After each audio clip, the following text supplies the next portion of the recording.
What is clear cutting? Clear cutting is when one person or a group of people cut down a very large amount of trees in a certain area.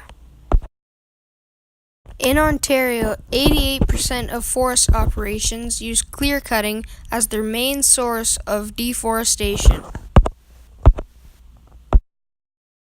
The problem with clear cutting is that we're destroying the animal's habitat, which is the forest.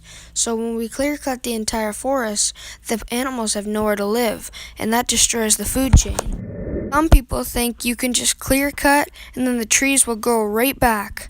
Well, that's not how it works, because some trees take 10, 20, some even take 30 years to grow back to their full size.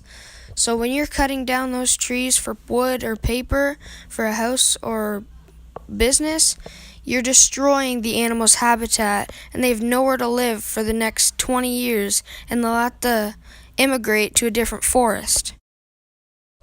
Humans also need the trees to breathe, because if there's no trees, that means there's probably not going to be very many plants. And when there's no plants or trees, we have no oxygen, so we have nothing to breathe off of.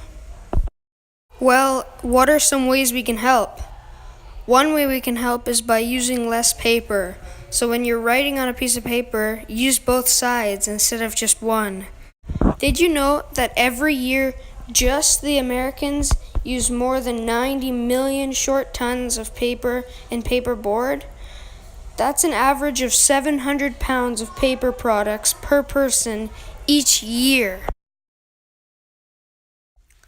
Right now, on our Earth, the most wasted material is paper. People are just throwing it out, crumpling it up as soon as they make a little mistake. People, there's another side. So, in conclusion, we want that 41% of wasted paper to change to one of these 4, 5, or 6%, maybe even as low as 3% of wasted paper, so we can save our forest and our animals.